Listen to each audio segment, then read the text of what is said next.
जय हिंद दोस्तों। प्योर 60 गुरुकुल के डिफेंस गुरुकुल एकेडमी में एक बार फिर से आपका स्वागत है। पिछली बार हमने आपको सेल के बारे में कुछ पॉइंट्स बताया था, यानी हमने कुछ पार्ट्स सेल के कवर किए थे। ये वीडियो आप उसको ध्यान से देखिए और इसमें आपको जो भी कुछ इसके अलावा आपको जानना हो, जैसे कोई और टॉपिक आपको पढ़ना हो, कोई और टॉपिक आपको समझना है, तो आप कमेंट्स बॉक्स में करके समझ सकते हैं, उसको आप लिख सकते हैं। हम उस पर जल्द से जल्द वीडियो बनाने की कोशिश करेंगे। तो आइए हम लोग शुरू करते हैं। अगला है गोल्जी बॉडी, जिसको हम क्या बोलते हैं? गोल्जी कॉम्प्लेक्स भी बोलते हैं। ठीक है, क्या बोलते हैं? गोल्जी बॉडी को हम गोल्जी कॉम्प्लेक्स भी बोलते हैं। एक ऑर्गेनेल्स हमें और बताना है इसमें, चलिए इसके बाद हम बता देंगे उसको। एक हम साइड यहां पर प्लस करके आपको बताते हैं, लाइसोसोम है, उसको भी बताते हैं साथ में ही।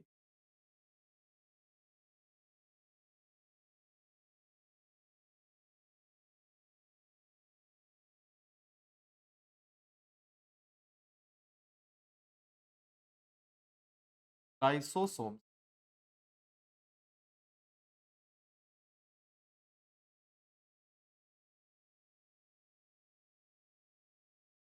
लाइसोसोम की बात करें तो क्या होता है बेटा? लाइसोसोम्स फ्लूइड फिल्ड क्या होता है? वेसिकल्स होता है। फ्लूइड फिल्ड वेसिकल्स होता है। अगर हम पूछें क्या है ये? Fluid filled vesicles. हम यहां पर लिखेंगे पहला point, fluid filled vesicles.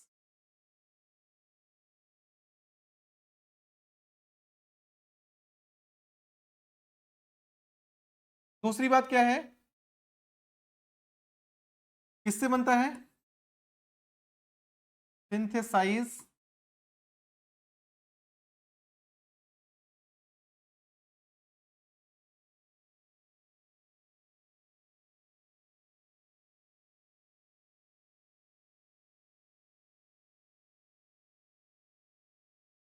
By RER and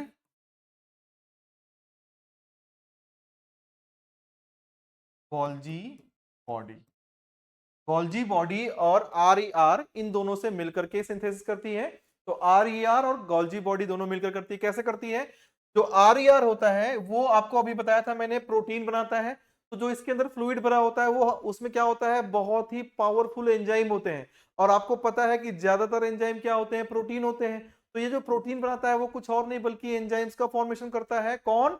RER जो होता है उसके सरफेस पे जो राइबोसोम होते हैं वो एंजाइम्स का भी निर्माण कर लेता है। और वो एंजाइम्स राइबो गोल्गी बॉडी उसको पैक करके एक वेसिकल के अंदर बंद कर देती है। वो कुछ और नहीं बल्कि लाइसोसोम्स का फॉर्मेशन कर लेता है। किसका फॉर्मेशन कर लेता है? लाइसोसोम्स का फॉर्मेशन कर लेता है। तो इस तरह से लाइसोसोम का सिंथेसिस होता है। इसमें क्या होता है? पावरफुल हाइड्रोलिटिक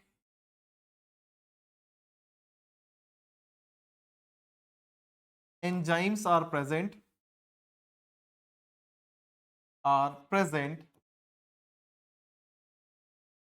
इनसाइड, कहां पर? इनसाइड दी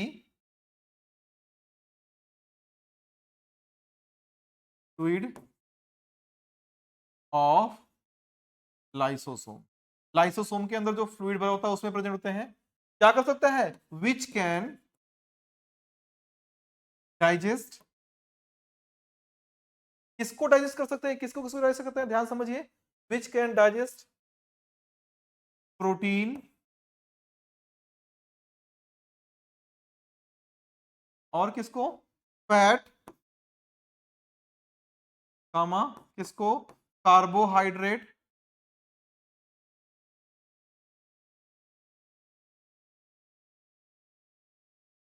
एटसेट्रा।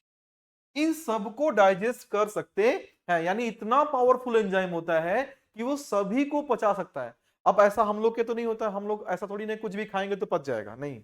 हम लोग में क्या होता है? कुछ लोग होते भी हैं ऐसा कि कुछ भी खाए उनको वो पचा लेते हैं, लेकिन ऐसा सभी नहीं होते कि सभी पचा ले, है ना? तो कहने का मतलब है ये एक ऐसे ऑर्गेनेल्स होते हैं जिसमें इतने पावरफुल एंजाइम होते हैं कि किसी भी सब्सटेंस को, सेल के किसी भी सब्सटेंस को वो क्या कर सकता है, डाइजेस्ट कर सकता है। इतने पावरफुल एंजाइम इसमें प्रेजेंट होते हैं। अब इससे होता क्या है बेटा, इससे उसको क्या दिक्कत हो, क्या होता है, जब कभी सेल या स्टार्वेशन या डैमेज की कंडीशन में आता है, when cell undergoes starvation or any damage,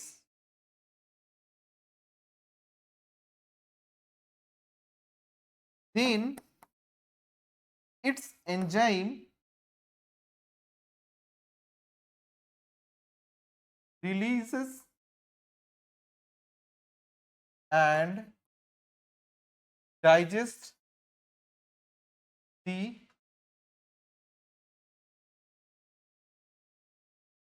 whole cell। अब सोचो पहले, जैसे मान लीजिए सेल को खाना नहीं मिल रहा है, सेल को न्यूट्रिशन नहीं मिल रहा है, तो अब सेल न्यूट्रिशन यानी फूड की कमी से तो मर जाएगा। तो मरने के बाद में, मरते मरते भी वो क्या करेगा, अपने पूरे सेल को डाइजेस्ट करके जो न्यूट्रिशन उससे डाइजेशन के बाद जो बनेंगे उसको आसपास के सेल को दे देगा। क्या कहेगा, ले भाई मैं तो मर रहा हूं, तू कम से कम जी ले। क्या कर रहा है, मैं तो मर रहा हूं लेकिन तू कम से कम जी ले। ऐसे बहुत कम लोग होते हैं, आपके भी कई सारे दोस्त होंगे, आपने देखा होगा ना, लेकिन बहुत कम लोग ऐसे होते हैं जो ऐसा करते हैं, है ना। तो इसलिए क्या करते हैं, अब देखो ये अपने ही सेल को क्या कर लिया, डैमेज कर लिया, अपने ही सेल को क्या कर लिया, खा लिया, अपने ही सेल को क्या कर दिया, नष्ट कर दिया। क्यों, क्योंकि ये रिलीज करता है डाइजेस्टिव एंजाइम को, और क्या करता है, अपने सेल को पूरे के पूरे डाइजेस्ट कर लिया। इसलिए इसको हम क्या करते हैं, अब भाई डाइजेस्ट करने का मतलब क्या है, पूरा सेल नष्ट हो गया, पूरा का पूरा सेल क्या हो गया, नष्ट हो गया। फिर इसको हम क्या बोलते हैं, इसको बोलते हैं, तो इट इज कॉल्ड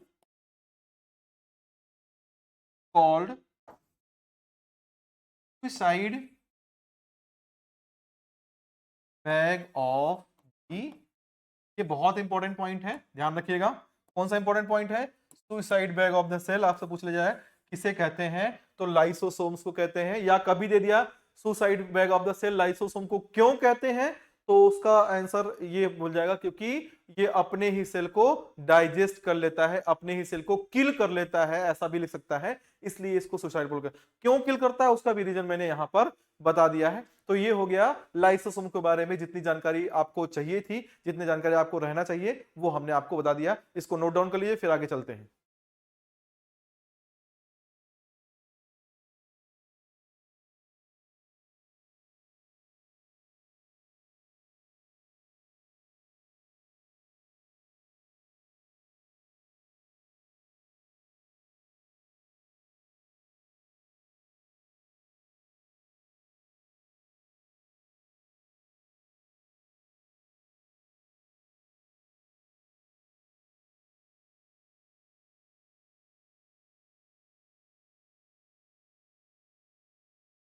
ठीक है, चलते हैं आगे।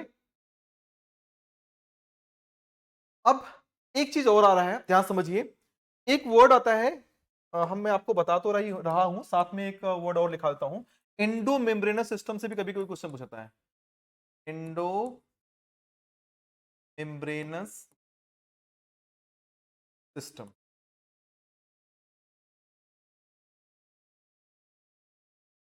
कुछ ऐसे सेल ऑर्गेनेल्स होते हैं जो आपस में मिल करके काम करते हैं। वो आपस में मिल करके जो है वो आपस में मिल करके कोई भी कार्य को संपन्न करते हैं। तो उन सारे सेल ऑर्गेनेल्स को हम कहते हैं एंडोमेम्ब्रेनस सिस्टम के पार्ट बोलते हैं। इसमें कौन कौन सा आता है, अगर आप समझा जाए, फिर से बोलिए, एक बार समझ रहा हूं, ध्यान समझिए, दोबारा बताता हूं मैं, कि कुछ ऐसे सेल ऑर्गेनेल्स होते हैं जो कि आपस में मिल करके मेम्ब्रेन सिस्टम से एक दूसरे से जुड़ करके काम करते हैं, मिल करके कई सारे काम को संपन्न करते हैं। तो उनको कहते हैं इंडो मेम्ब्रेनस सिस्टम के पार्ट होते हैं। तो कभी पूछ लेता है कि कौन कौन से एंडो मेम्ब्रेनस सिस्टम के पार्ट में आते हैं, उसके नाम पूछ लेता है, तो नाम हम आपको बता देते हैं, याद रखिएगा इसको। इसमें कौन कौन सा आता है, एक तो आता है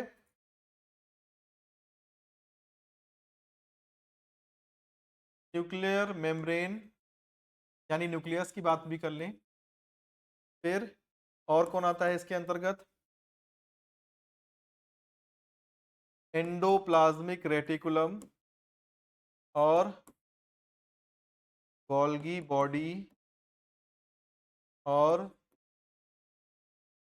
लाइसोसोम्स। तो ये जो सेल ऑर्गेनेल्स होते हैं वो किस में आते हैं? एंडोमेम्ब्रेनस सिस्टम के अंतर्गत आते हैं। ये सारे किस में आते हैं बेटा? ये सारे जो है वो एंडोमेम्ब्रेनस सिस्टम के अंतर्गत आते हैं, इस बात को ध्यान रखिएगा। इसके अलावा अगर हम बात करें तो प्लाज्मा मेम्ब्रेन को भी इंक्लूड कर सकते हैं, कई सारे वेसिकल्स होते हैं उनको भी इंक्लूड कर सकते हैं, बट ये चार मेजर है जिसको आपको ध्यान में रखना है, ठीक है। अब हम आते हैं अगला पॉइंट पे, जिसको हम बोलते हैं गोल्गी बॉडी, या इसको हम बोलते हैं गोल्गी एपरेटस, या हम इसको गोल्गी कॉम्प्लेक्स भी बोलते हैं। तो नाम अलग अलग है, आपको कंफ्यूज होने की कोई जरूरत नहीं है। एक कॉमन नाम वो क्या है? गोल्गी। यानी हम गोल्गी एपरेटस बोल दें, गोल्गी बॉडी बोल दें या गोल्गी कॉम्प्लेक्स बोल दें, बट सभी में एक कॉमन नाम आ रहा है, वो है गोल्गी। तो इसमें जरा सा भी आपको कोई भी दिक्कत वाली बात नहीं होनी चाहिए, कोई समझने में कोई परेशानी वाली बात नहीं होनी चाहिए। तो हम किसकी बात करते हैं? गोल्गी बॉडी की बात सबसे पहले हम यहां पर करते हैं। इसको हम पहले नाम फिर से लिख देते हैं, इसको क्या कहते हैं? इसको हम क्या कहते हैं? गोल्गी कॉम्प्लेक्स, या इसको और क्या कहते हैं? गोल्गी एपरेटस,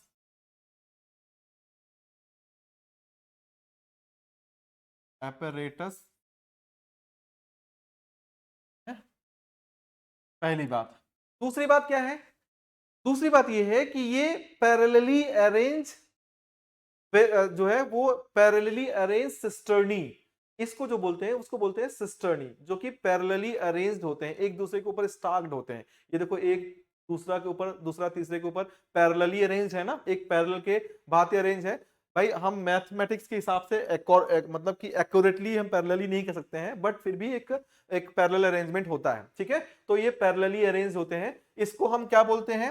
ये जो पैरेलली अरेंज्ड पार्ट होता है इसको हम बताते हैं आपको एक बार यहाँ पर। ये वाला जो पार्ट है पैरेलली अरेंज जो है, इसको बोलते हैं सिस्टर्नी, टर्नी बोलते हैं। इसके अंदर का जो स्पेस है ल्यूमेन, उसको बोलते हैं, क्या बोलते हैं? ल्यूमेन।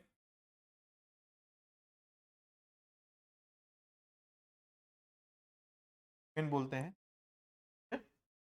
अब इसमें दो फेज होता है, एक तो फेज इधर वाला जो कॉनकेव दिख रहा है आपको, और दूसरा जो है कॉन्वेक्स, इसको बोलते हैं सिस फेज, और इसको बोलते हैं ट्रांस फेज। Trans phase. इस फेज में क्या होता है? जैसे कोई मटेरियल, सपोज करो क्या है, जैसे मैं एग्जांपल लेता हूं। अभी आपको थोड़ी देर पहले मैंने बताया था, क्या बताया था? कि लाइसोसोम का जो निर्माण होता है, लाइसोसोम का सिंथेसिस होता है, कौन करता है? एंडोप्लाज्मिक रेटिकुलम, और उसके साथ साथ मिलकर के कौन? गोल्गी बॉडी करती है। तो मान लो एंडोप्लाज्मिक रेटिकुलम में, लाइसोसोम में जो भी एंजाइम रिक्वायरमेंट है उसको बनाया, बनाने के बाद यहां पर भेज दिया, यहां पर भेज दिया, तो ये देखो ये एंजाइम्स आए, इसके साथ जुड़ गए, जुड़ने के बाद इसको क्रॉस करते हुए आया, और यहां पर देखिए पैक करके वेसिकल्स, एक थैले के अंदर, एक मेम्ब्रेन, थैले मतलब मेम्ब्रेन के अंदर पैक होकर के वेसिकल्स बाहर निकल रहे हैं। तो यहां से आए और पैक करके बाहर निकाल दिया। इसका मतलब किसका काम कर रहा है? पैकेजिंग का काम करता है। तो ये क्या करता है? यहां पर पहले ये पैकेजिंग का काम करता है, ये आपको समझिए। ये क्या बन रहे हैं? ये बन रहा है वेसिकल्स का फॉर्मेशन कर रहा है। क्या बन रहा है? वेसिकल्स। वेसिकल्स का फॉर्मेशन कर रहा है, पैक करके बना रहा है, ठीक है। तो ये इसका स्ट्रक्चर किसका है? गोल्गी बॉडी या गोल्गी एपरेटस का स्ट्रक्चर हमने आपको बनाया है। क्या बताया हमने आपको? Parallelly parallel arranged arranged cisternae होते हैं। दूसरी बात क्या है हमने बताया? This phase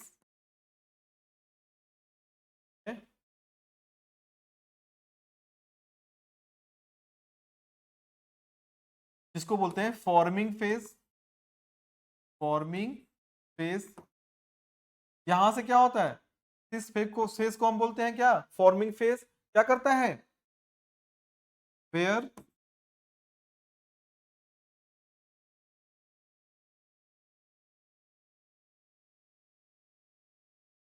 packaging starts, packaging of substances begins, यहां शुरुआत होती है पैकेजिंग की। यहां देखो कोई भी मटेरियल आया यहां से एंटर कर रहा है तो पैकेजिंग की शुरुआत हो रही है। सिस फेज है, ये कैसा है, कॉनकेव है, और ट्रांस फेज कैसा है, कॉन्वेक्स है। ये क्या है, ट्रांस फेज।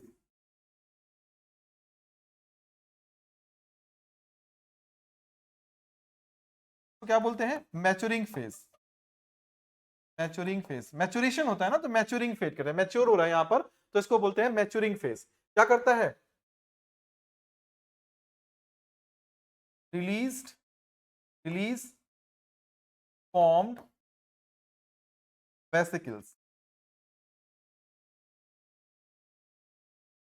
अब इसका फंक्शन लिख देते हैं, वेरी इंपॉर्टेंट पॉइंट है, packaging of substances and send it to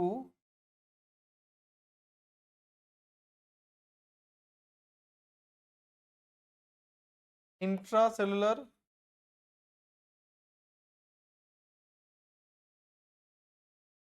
और एक्स्ट्रासेलुलर पार्ट्स। ठीक है, अब इंट्रासेलुलर और एक्स्ट्रासेलुलर यानी सेल के अंदर और सेल के बाहर कोई भी मटेरियल को जाना होगा, उसको भेजना होगा, तो पैकेजिंग का काम कौन करता है, कौन करता है, गोल्गी अपरेटस या गोल्गी बॉडी कहती है। तो इसके वजह से गोल्गी अपरेटस या गोल्गी बॉडी क्या करती है, पैकेजिंग का काम करता है।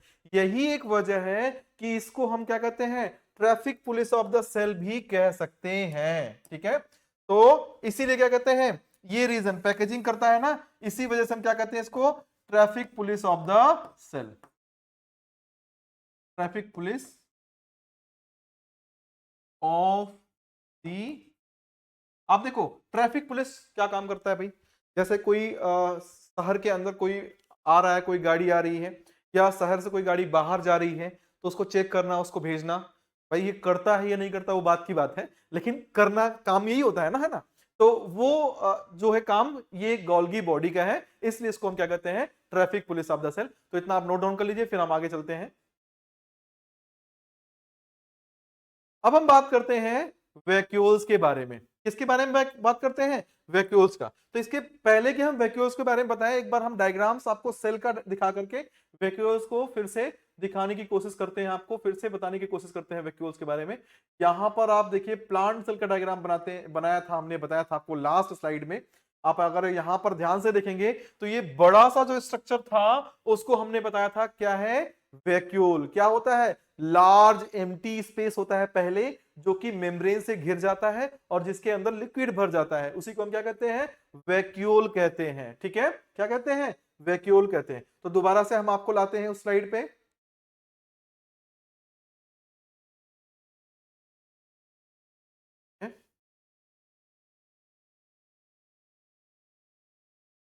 पहली बात तो ज्यादातर केसेस में प्लांट सेल में पाया जाता है, कभी कभी एनिमल सेल में भी मिलता है।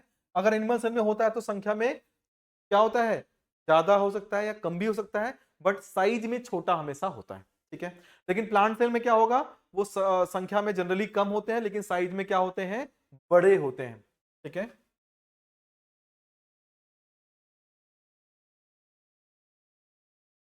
Generally present in mature plant cells and sometimes in well, दूसरी बात हमने क्या बताया था इसको, दूसरी बात बताया क्या, इसके जो वैक्यूल की जो मेम्ब्रेन है, जो बाहर मेम्ब्रेन घिरी होती है, उसको हम बोलते हैं tonoplast. Outer membrane is called, क्या कहते हैं, टोनोप्लास्ट। ठीक है, and the fluid filled inside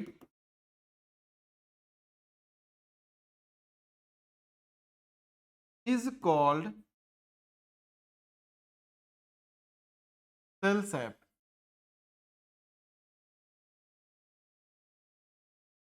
जो फ्लूइड अंदर भरा होता है उसको हम क्या कहते हैं, सेल सैप कहते हैं। अब ये क्या करता है बेटा, इसके अंदर क्या करता है, ये टर्जिडिटी प्रोवाइड करता है यार, या टर्जिडिटी या रिजिडिटी प्रोवाइड करता है। जैसे देखिए, सोचिए पहले, एक सेल है, सेल की साइज अचानक से बड़ी हो जाए, उसके अंदर का कंटेंट उस हिसाब से ना बढ़े। सपोज करो सेल है, सेल का साइज बड़ा हो, अंदर का कंटेंट ना बढ़े, फिर क्या होगा, वो सेल थोड़ा लूज हो जाएगी ना, लूज हो जाएगी, मतलब जिसको हम कहेंगे ना फ्लैसिड हो जाएगी। बट अगर सेल का साइज जो है बड़ा हो, अंदर का कंटेंट ना बढ़े, एक वैक्यूल बन जाए हार्ड, और मतलब अंदर से एक भरा हुआ वैक्यूल बन जाए, तो वो क्या करेगा, उसको टाइट बना के रखेगा, उसको रिजिड बना के रखेगा, यानी उसको टर्जिड बना के रखेगा। तो क्या करता है, इसका फंक्शन क्या है, फंक्शन है टर्जिडिटी प्रोवाइड करना। It provides turgidity to this cell. और क्या करता है, एंड स्टोर्स सम मटेरियल्स। कभी कभी वेस्ट मटेरियल्स को भी ये स्टोर करने का काम करता है। ये क्या करता है, स्टोर कर लेता है कुछ मटेरियल्स को, और कभी कभी क्या करता है, वेस्ट मटेरियल को भी ये स्टोर करने का काम जो है करता है। कौन करता है, वैक्यूल स्टोर करने का काम करता है। कौन कौन से मटेरियल को स्टोर कर सकता है, वो ध्यान समझिए, किसको कर सकता है। एक तो सब मटेरियल्स में ले लेते हैं, एमिनो एसिड्स कर सकता है, एमिनो एसिड्स, और ऑर्गेनिक एसिड, ऑर्गेनिक एसिड्स, और क्या कर सकता है,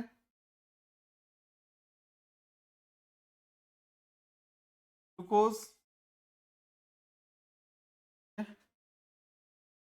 सम साल्ट्स, या इनऑर्गेनिक सब्सटेंस लिख देते हैं, इनऑर्गेनिक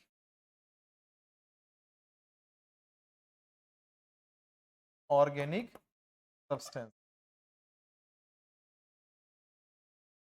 है, इन सबको स्टोर करने का काम करता है। यहां तक कोई डाउट है? अगर कोई डाउट हो बेटा तो सीधा आप कमेंट बॉक्स में लिखिएगा, हम आपको इसको सॉल्व करने की कोशिश करेंगे, चाहे वो कमेंट के थ्रू करेंगे, या फिर अगर जरूरत पड़ेगी तो हम एक वीडियो बना करके आपको सॉल्यूशन को अलग से हम बताएंगे। ठीक है, अब हम बात करते हैं नेक्स्ट पॉइंट की तरफ। वो है क्या, प्लास्टिड्स। पहली बात तो प्लास्टिड्स कहां पर पाया जाता है, present only in plant cell. अभी देखो वैक्यूल क्या था, ये क्या थे, सिंगल मेम्ब्रेन बाउंडेड स्ट्रक्चर, यानी जो टोनोप्लास्ट होता है, ये जो टोनोप्लास्ट है वो क्या है, सिंगल मेम्ब्रेन है, डबल नहीं है, क्या है, सिंगल मेम्ब्रेन होता है। टोनोप्लास्ट जो होता है वो सिंगल मेम्ब्रेन होता है, लेकिन जो प्लास्टिड्स होते हैं, पहली बात क्या है, डबल मेम्ब्रेन बाउंडेड स्ट्रक्चर है, डबल मेम्ब्रेन बाउंडेड है। दूसरी बात क्या होता है, प्रेजेंट ओनली इन किसमें, प्लांट सेल। एनिमल सेल्स में ये नहीं पाया जाता है, ठीक है, केवल और किसमें होता है, प्लांट सेल में होता है। ठीक है, क्या काम करता है, स्टोरेज,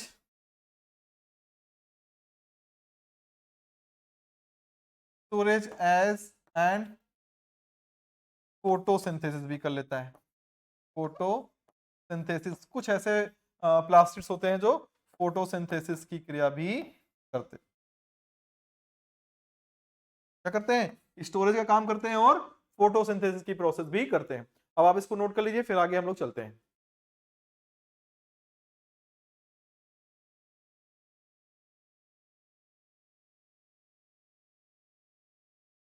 ठीक है, इतना कर लेते हैं, आगे चलते हैं।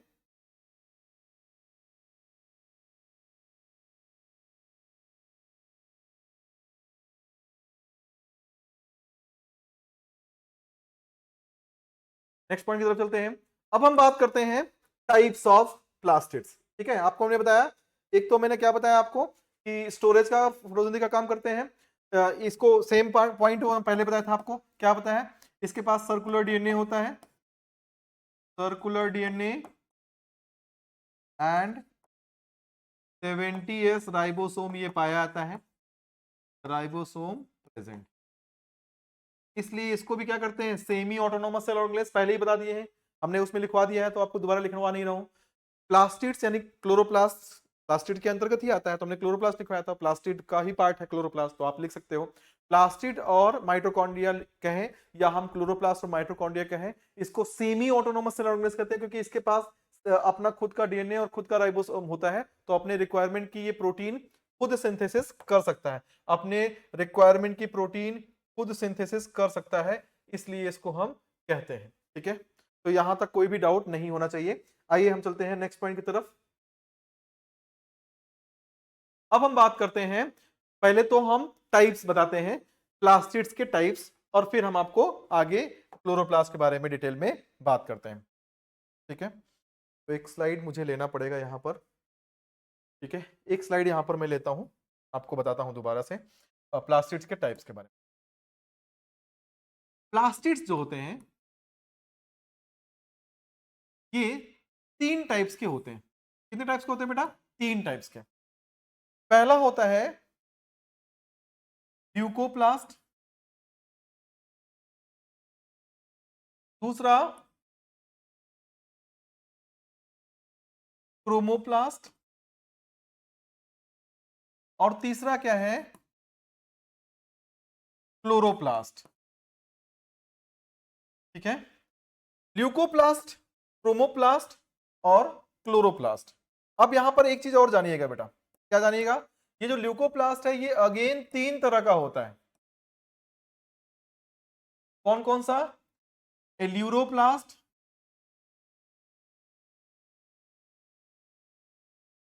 एमाइलोप्लास्ट,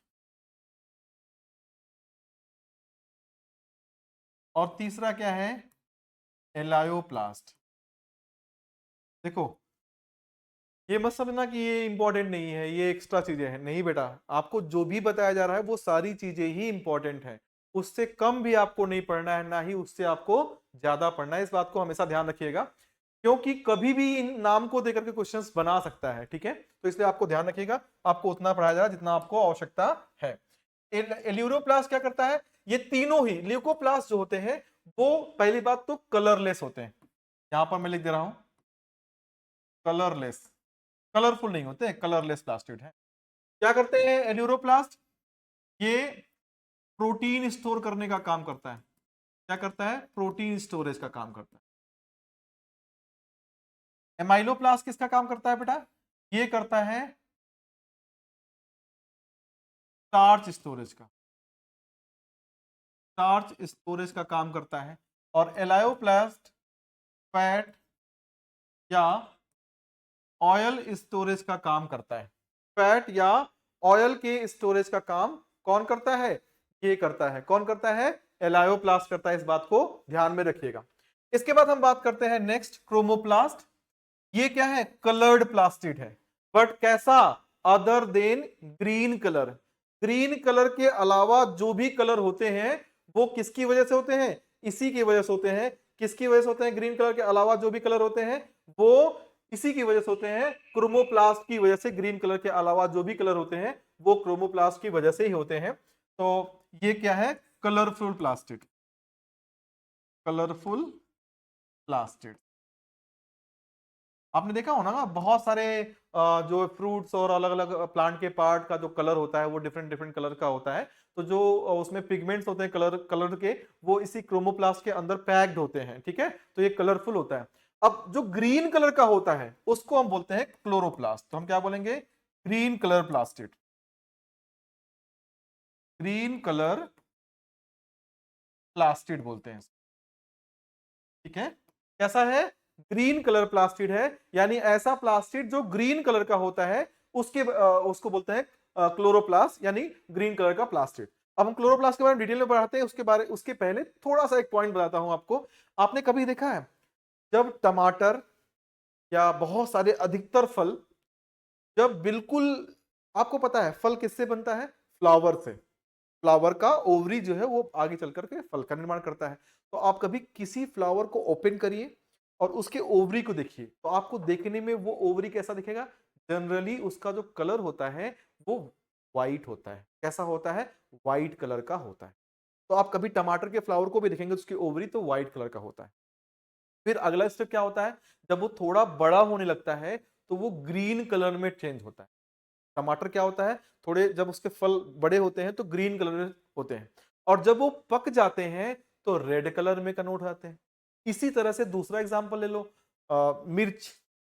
हरी मिर्च होती पहले पहले अगर वो छोटा सा रहेगा तो थोड़ा आपको ग्रीन दिखता है, बट एक्चुअली अगर ध्यान से देखो उसमें कुछ डिफरेंस रहता है, ठीक है। या फिर आप बहुत सारे फ्रूट्स अदर देख लो आप ना, तो पहले वो कलरलेस होंगे, पूरे ग्रीन कलर होंगे, और फिर वो कलरफुल यानी अदर देन ग्रीन कलर का बन जाएगा। टमाटर का एग्जांपल सबसे अच्छा है आपको समझने के लिए। टमाटर क्या होता है? पहले कलरलेस होता है, फिर यानी व्हाइट होता है, फिर ग्रीन कलर होता है, फिर रेड में बदल जाता है। यानी ये जो प्लास्टिड्स हैं वो कन्वर्ट हो सकते हैं। ये बहुत ही इंपॉर्टेंट, बहुत ही इंटरेस्टिंग पॉइंट है। यानी ल्यूकोप्लास्ट बदल सकता है किसमें? ध्यान समझिए, ल्यूकोप्लास्ट कन्वर्ट हो सकता है क्लोरोप्लास्ट में, ठीक है। ल्यूकोप्लास्ट किस होता है? क्लोरोप्लास्ट में। और क्लोरोप्लास्ट जो है वो चेंज हो सकता है, क्रोमोप्लास्ट में बदल सकता है। ल्यूकोप्लास्ट क्लोरोप्लास्ट में और क्लोरोप्लास्ट क्रोमोप्लास्ट में। तो जब टमाटर बिल्कुल फ्लावर का पार्ट था, फ्लावर जैसा था, तो उसका जो था वो ल्यूकोप्लास्ट था। जब वो ग्रीन कलर हुआ तो क्लोरोप्लास्ट में बदल गया, और जब वो रेड कलर का हो गया तो किसमें बदल गया? क्रोमोप्लास्ट में कन्वर्ट हो गया। तो इंटरचेंजेबल है, मतलब इंटरचेंजेबल होते हैं, चेंज हो सकते हैं। अब हम क्लोरोप्लास्ट के बारे में डिटेल में बात करते हैं अगले स्लाइड, ठीक है। क्लोरोप्लास्ट जो है उसके बारे में डिटेल में है, बाकी चीजें हम आपको वहीं पर बता चुके हैं, जितनी आपको रिक्वायरमेंट थी उससे अधिक की कोई रिक्वायरमेंट आपको नहीं है। क्लोरोप्लास्ट की बात करें, क्लोरोप्लास्ट क्या होते हैं? Green colour plastid. पहली बात क्या होते हैं ये? Green coloured plastids. दूसरी बात, double membrane bounded structure. Double membrane bounded structure. जैसे आपने देखा था ना, क्या माइटोकॉन्ड्रिया दो मेम्ब्रेन थी, आउटर और इनर, बट दोनों में थोड़ा फर्क है माइटोकॉन्ड्रिया क्लोरोप्लास्ट में। माइटोकॉन्ड्रिया की जो इनर मेम्ब्रेन थी वो फोल्ड हो गई थी आपस में और क्रिस्टी बना रही थी। यहां पर दोनों ही मेम्ब्रेन, किसी मेम्ब्रेन की फोल्डिंग नहीं है। तो देखो हम यहां पर नोट कर देते हैं, ये जो है, ये वाली जो मेम्ब्रेन है इसको हम बोलेंगे आउटर मेम्ब्रेन, आउटर मेम्ब्रेन।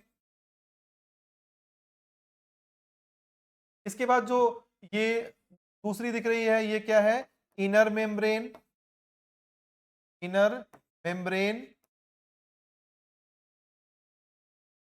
उसके अंदर का जो लिक्विड, होमोजेनियस लिक्विड था, उसको हम बोल रहे थे क्या? उसके अंदर जो था उसको हम बोल रहे थे matrix.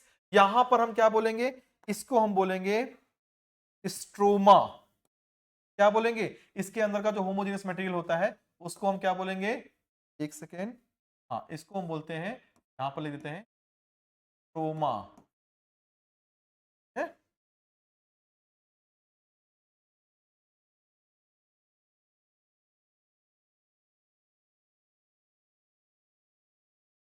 inside the membrane,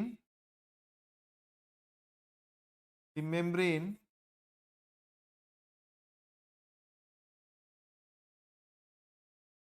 homogeneous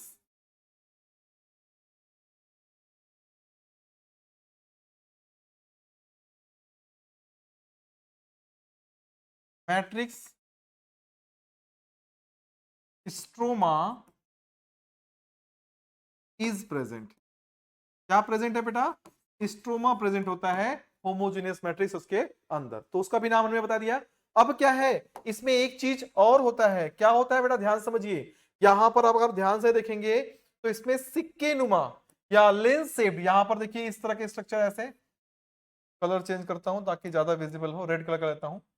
ये जो स्ट्रक्चर ऐसे, ये एक, दूसरा ऐसे देखो, फिर तीसरा, ऐसे करके बहुत सारे एक दूसरे के ऊपर, जैसे आप ऐसे एग्जांपल लीजिए, जैसे हम सिक्के होते हैं ना, सिक्के कभी कभी आप देखिए परचून की दुकान जाते हैं तो सिक्के एक दूसरे के ऊपर रख करके वो गिनते हैं, काउंट करते हैं, तो उसको गिनते हैं, एक दूसरे के ऊपर रखे सजा कर रखे रहते हैं। तो उस तरह के स्ट्रक्चर आपको यहाँ पर दिख रहा है ना, तो इसी को बोलते हैं हम ये स्ट्रक्चर होता है मेम्ब्रेन बाउंडेड स्ट्रक्चर होता है। इसको हम बोलते हैं, सिंगल को बोलते हैं थैलाक्वाइड। एक सिंगल को, एक ही सिक्का न्यूमा रचना, इसको एक को हम बोलते हैं, यहां पर जो एक बना हुआ है ये एक को हम क्या बोलते हैं? थैलाक्वाइड। थैलाक्वाइड। इसके बाद एक पूरे बंच को हम क्या बोलते हैं? एक बंच को पूरे बोलते हैं ग्रेनम। ग्रेनम बोलते हैं। ग्रेनम का प्लूरल मतलब कई सारे बंच है ना, कई सारे बंच है कि नहीं है, तो इसको इसका प्लूरल क्या है? इसका प्लूरल है ग्रेना। ग्रेना प्लूरल हम बनाते हैं, है ना। इंग्लिश में तो ऐसे भी आप प्लूरल बनाना सीखते हैं, यहां पर भी सीख लीजिए। इसको ग्रेनम को हम क्या बनाते हैं? ग्रेना प्लूरल बनाते हैं, है ना। इसके बाद ये है जो इंटरकनेक्टेड होते हैं, यानी एक ग्रेनम को दूसरे ग्रेनम से जोड़ने का जो काम करते हैं, इसको हम क्या कहते हैं? Stroma lamellae. Stroma lamellae. इसके बाद इसके अंदर भी सर्कुलर डीएनए डीएनए पाया जाता है। साथ में इसमें 70s राइबोसोम्स भी प्रेजेंट होते हैं। क्या होते हैं? 70s राइबोसोम्स प्रेजेंट होते हैं। तो ये इसके स्ट्रक्चर के बारे में बात हो गई। एक बार हम आगे इसमें बताते हैं आपको।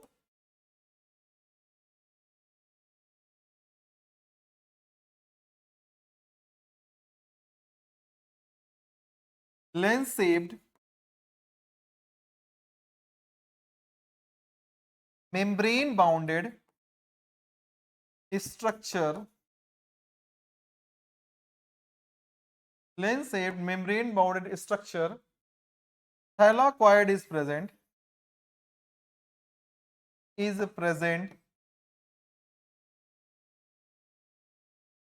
in which green color pigment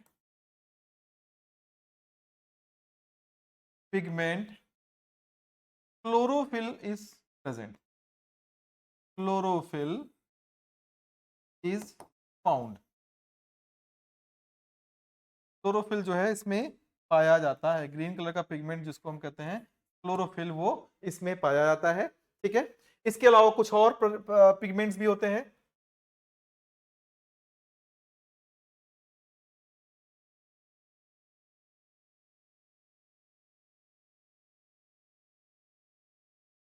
bunch of thylakoid forms, क्या बनाते हैं? बंच ऑफ थैलाकॉइड क्या फॉर्म करते हैं बेटा? ग्रेनम। Forms granum.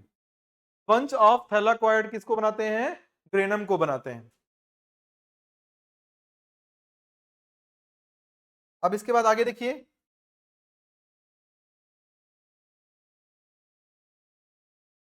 ये काम क्या करता है? क्लोरोप्लास्ट क्या करता है? Active site of photosynthesis.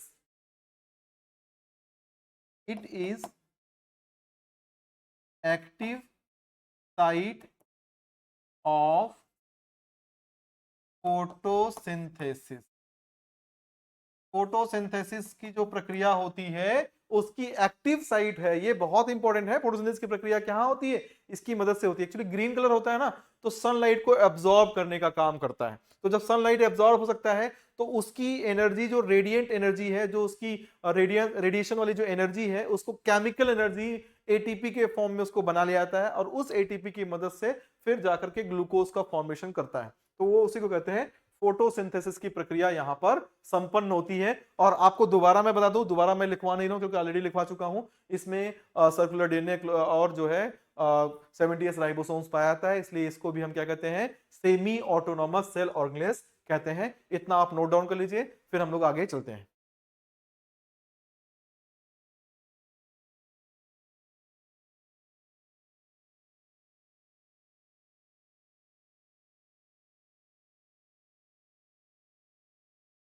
ठीक है, दो पार्ट है इसमें, देख रहे हैं आप यहाँ पर। एक पार्ट क्या है, एक पार्ट ग्रेनम वाला है जहां पर फोटोसिंथेसिस का वह प्रक्रिया होती है जिसमें लाइट की जरूरत पड़ती है। और दूसरा डार्क रिएक्शन कहां पर होता है, स्ट्रोमा में। तो हम यहाँ पर एक बार मेंशन कर लेते हैं यहाँ पर ऐसे, ये स्ट्रोमा में क्या होता है, यहाँ पर मैं लिख देता हूँ डार्क रिएक्शन। स्ट्रोमा में यहाँ पर मैं मेंशन डार्क रिएक्शन, डार्क। और ये जो ग्रेनम लिखा है यहाँ पर, तो मैं मेंशन करता हूँ क्या है, लाइट रिएक्शन। चेंज करता हूँ colour,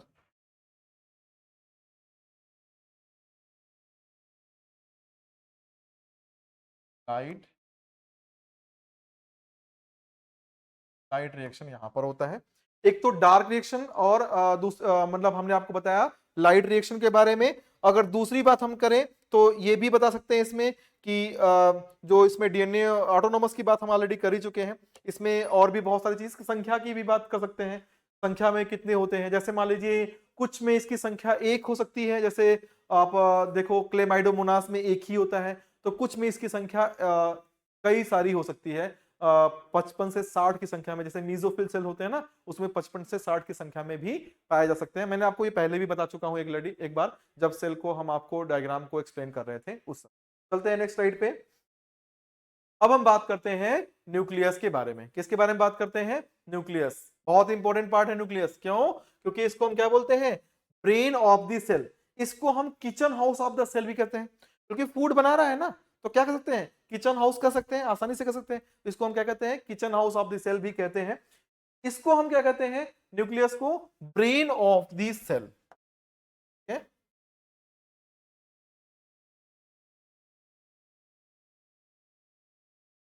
also called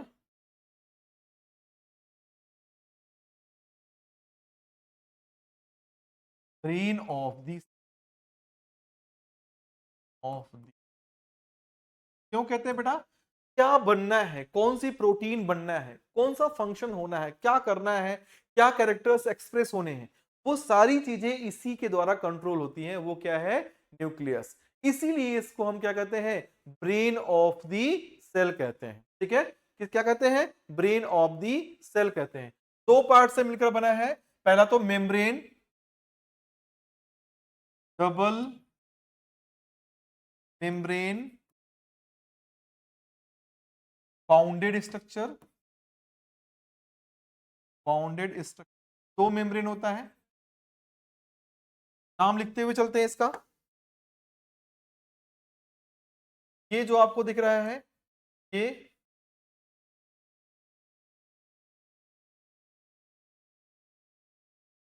outer nuclear membrane.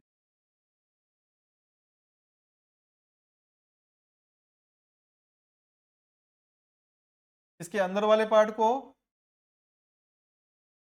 Inner nuclear membrane.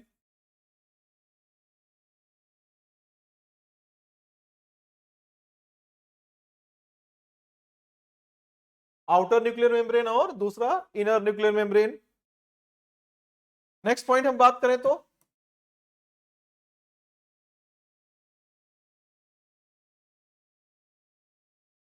Side दी membrane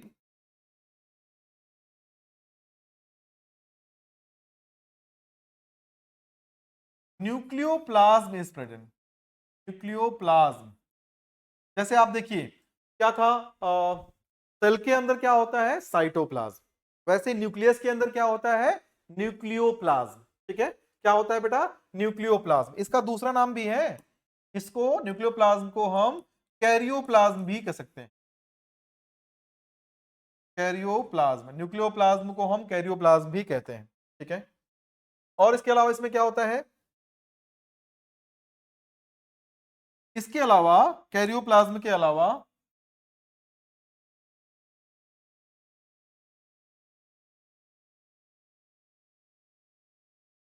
non membrane bounded structure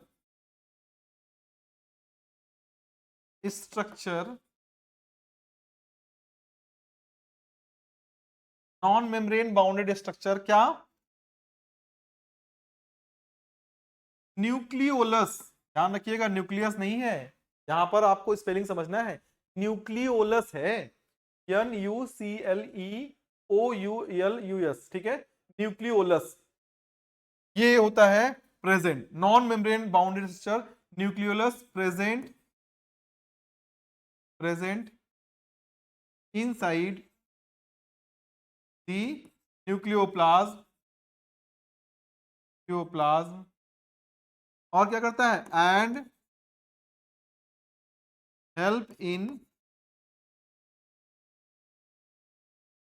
ribosome synthesis. अब राइबोसोम का निर्माण कर रहे हैं तो हम कह सकते हैं इसको राइबोसोम के निर्माण की factory. So it is called the factory of ribosome synthesis कह सकते हैं। कोई डाउट नहीं, इसको बहुत आसानी से हम बोल सकते हैं the factory of ribosome synthesis कह सकते हैं। इसके अलावा इसमें जो न्यूक्लियोप्लाज्म है, इसके न्यूक्लियोप्लाज्म में क्या प्रेजेंट होता है बेटा, इसके न्यूक्लियोप्लाज्म में प्रेजेंट होता है क्रोमेटिन। ठीक है, inside the nucleoplasm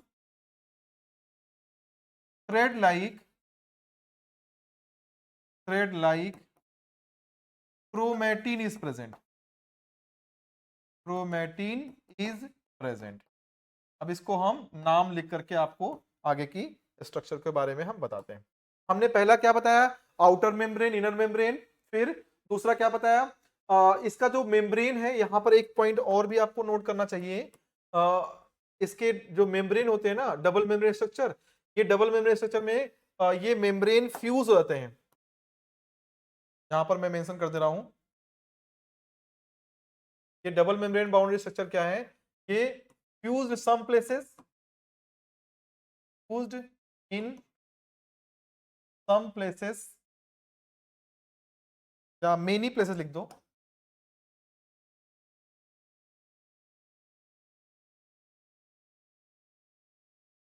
many places and form nuclear pore. अब देखिए ध्यान समझिए, जैसे क्या है, हमने आपको क्या बताया, हमने बताया ये दो मेम्ब्रेन है ना, आउटर इनर। अगर दोनों मेम्ब्रेन कहीं पर ऐसे फ्यूज हो जाए, ऐसे जुड़ जाए, ये आपस में जुड़ जाए, बीच में जहां पर जुड़ रहा है वहां पर गायब हो जाए, तो क्या हो जाएगा, पोर बन जाएगा ना, छिद्र बन जाएगा बीच में। तो वैसे ही आप यहां पर देखिए, ये दो मेम्ब्रेन है, दोनों फ्यूज होकर के जगह जगह पर क्या बना दिए हैं, पोर बना दिए हैं। इसको हम क्या बोलेंगे, न्यूक्लियर पोर। क्या बोलेंगे इसको, न्यूक्लियर पोर हम इसको बोलते हैं। क्या बनाएगा, न्यूक्लियर पोर का फॉर्मेशन कर देगा, फ्यूज होकर के ये फॉर्मेशन करता है न्यूक्लियर पोर का। इसको हमने क्या बताया, इस वाले पार्ट को, इसके अंदर का जो पूरा फ्लूइड कंटेंट है उसको हम क्या बोले, न्यूक्लियोप्लाज्म। इसको हमने बोला न्यूक्लियोप्लाज्म या कैरियोप्लाज्म बोला था। ठीक है, इसके अंदर जो धागे नुमा संरचनाएं होती हैं उसको हम क्या बोलते हैं, क्रोमैटिन। क्या बोलते हैं बेटा, क्रोमैटिन। अब क्रोमैटिन भी दो तरह का होता है, हेट्रोक्रोमैटिन, यूक्रोमैटिन, उतना आपको जानने की जरूरत नहीं है। क्रोमैटिन। अब इस वाले पार्ट को क्या कहते हैं, जो मेम्ब्रेन बाउंडेड नहीं होता है, इस पार्ट को हम क्या बोलते हैं, इसको हम बोलते हैं न्यूक्लियोलस। न्यूक्लियोलस है, ये हमने बात बताई और इसके बारे में हमने आपको यहां पर लिख दिया, आपको इसको समझना चाहिए। अब हम बात करते हैं अगले पॉइंट की तरफ, किसको बताते हैं, क्रोमोसोम्स। किसकी बात करते हैं बेटा, क्रोमोसोम्स की हम बात करते हैं, आप इसको ध्यान से समझिए, किसके बारे में? क्रोमोसोम्स के बारे में।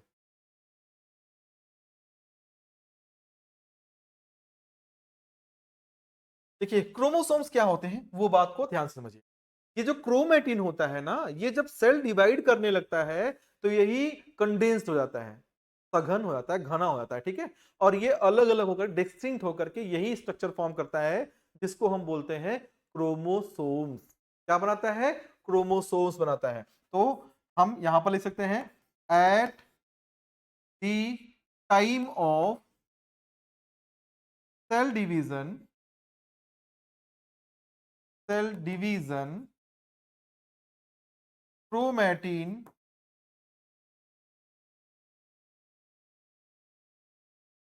get condensed and form a distinct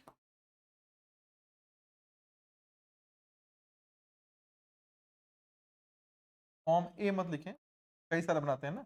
form distinct structure called chromosomes. Chromo का फॉर्मेशन करते हैं बेटा, क्रोमोसोम्स का फॉर्मेशन करते हैं at the time of cell division. Cell division समय क्या बनाते हैं? क्रोमोसोम्स का फॉर्मेशन करते हैं। और क्रोमोसोम्स किससे मिलकर बने होते हैं? किससे मिलकर बने होते हैं? अब हम किसके बारे में बात करते हैं? क्रोमोसोम्स किससे बने होते हैं? Formed by DNA, DNA plus protein. किसके मिलकर बने होते हैं? DNA plus protein. यूकैरियोट्स में क्या होता है? डीएनए प्लस हिस्टोन प्रोटीन, ठीक है। तो डीएनए प्लस हिस्टोन प्रोटीन किसमें होता है? यूकैरियोट्स में होता है। तो ये क्रोमोसोम्स के बारे में हमने आपको बताया। अब क्रोमोसोम्स के टाइप्स हैं, मेटासेंट्रिक, सब मेटासेंट्रिक, टीलोसेंट्रिक, एक्रोसेंट्रिक, उतना आपको जानने की कोई जरूरत नहीं है, वो आपको नहीं पूछेगा। मैंने बताया ना कि आपको मैं ज्यादा भी नहीं बताऊंगा और कम भी नहीं बताऊंगा। तो इसको एक बार नोट डाउन कर लीजिए या स्क्रीनशॉट ले लीजिए, फिर आगे हम लोग चलते हैं।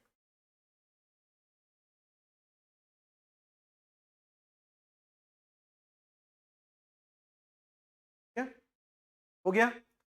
हाँ ये भी कर सकते हैं आप। जो अब डीएनए की बात आ गई तो जीन्स की भी बात थोड़ा बता ही देते हैं, नहीं तो फिर छूट जाएगा वो, ठीक है। ये देखिए, ये जो डीएनए है ना, ये डीएनए इसी का फंक्शनल सेगमेंट को जीन कहते हैं। हम यहां पर लिख देते हैं फंक्शनल सेगमेंट। डीएनए का फंक्शनल सेगमेंट को हम क्या कहते हैं? जीन्स कहते हैं। अब वो जीन्स वो नहीं है जो आप लोग पहनते हैं और बहुत मतलब तरह तरह के, आजकल तो आपने देखा होगा ना फटे हुए जीन्स, तरह तरह के वो बड़े बड़े, जैसे अब कोई जो को कुत्ता जीन्स को नोच देता है तो फट फट जाता है ना, उस तरह के जीन्स लोग पहनते हैं और बहुत मतलब बड़े। अगर वैसे पहले के समय में क्या होता था कि लोग अगर ऐसा कोई पहन ले तो कहते थे बहुत गरीब है, लेकिन आजकल अमीर लोग ऐसे पहनते हैं, बहुत सारे लोग पहनते हैं, है ना। तो बात अलग की बात है। ठीक है, तो हमने क्या बताया कि जीन्स वो है जो कि इंफॉर्मेशंस को पेरेंट्स से ऑफस्प्रिंग में ले जाने का काम करते हैं। और जीन्स क्या होते हैं? डीएनए का ही वह इस पार्ट जो फंक्शनल हो, जो कुछ प्रोटीन बना सके, कुछ सिंथेसिस कर सके, कुछ कैरेक्टर्स को ट्रांसफर कर सके, उसी को हम क्या कहते हैं? जीन्स कहते हैं, ठीक है। तो नेक्स्ट स्लाइड पे चलते हैं। अब आता है क्वेश्चंस, ठीक है। अब आइए देखते हैं क्वेश्चंस हमारे हो पाते हैं कि नहीं। जो हमने अभी क्वेश्चंस जो पार्ट डिस्कस किया, क्या उससे हमारे क्वेश्चंस हो पा रहे हैं, उसको देखते हैं। पूछा है विच ऑर्गेनेल कंटेन जेनेटिक मटेरियल। तो इससे पहले मैं इसका आंसर बताऊं, आप बताइए क्या वैक्यूल इसका आंसर होगा? कमेंट बॉक्स में जरूर नोट बताइए। राइबोसोम्स होगा, न्यूक्लियस होगा, गोल्गी अपरेटस होगा। तो अभी हमने आपको बताया जो जेनेटिक मटेरियल है, जो इंफॉर्मेशन को, हेरेडिटरी मटेरियल को ट्रांसफर करती है ना, कौन करता है? न्यूक्लियस करता है। अभी मैंने बताया तो क्या होता है? न्यूक्लियस। आते हैं नेक्स्ट स्लाइड पे। अब हम बात करते हैं cell cycle and cell division की बात करते हैं। किसकी बात करते हैं बेटा? सेल साइकिल एंड हम सेल डिवीजन की बातें करते हैं। ध्यान से समझिए सेल साइकिल और सेल डिवीजन के बारे में, ठीक है। चलिए, तो सबसे पहले बात क्या करते हैं? सेल साइकिल क्या होता है? आपने सुना है लाइफ साइकिल। लाइफ साइकिल क्या होता है बेटा? जन्म से लेकर के मृत्यु तक का समय, है ना, उसको क्या कहते हैं, लाइफ साइकिल। ऐसे ही सेल क्या करता है, सेल नया नया बनता है। कैसे बनता है, जब सेल डिवाइड होता है तो नया बनता है, फिर दोबारा से सेल ग्रोथ होता है, फिर मैच्योर होता है और फिर से सेल डिवाइड होता है। तो ये पूरा का पूरा एक चक्र बन जाता है, इसको हम क्या कहते हैं, सेल साइकिल बोलते हैं। तो लाइफ स्पान होता है, लाइफ साइकिल होता है, वैसे क्या होता है, सेल साइकिल। तो कब से कब का समय बेटा, इसका कब से कब का समय है, ये सेल नया डिवाइड होकर जो बना था उससे फिर से दोबारा डिवाइड होने तक की पूरी की जो पूरी प्रक्रिया होती है उसी को हम क्या कहते हैं, सेल साइकिल। तो सेल साइकिल में दो फेज होते हैं। कितने होते हैं बेटा, टू फेजेस होते हैं सेल साइकिल के, दो फेजेस सेल साइकिल के होते हैं।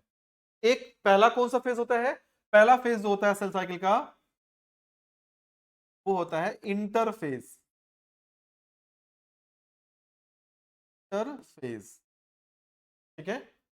और दूसरा कौन सा होता है, दूसरा होता है एम फेज। क्या होता है, एम फेज।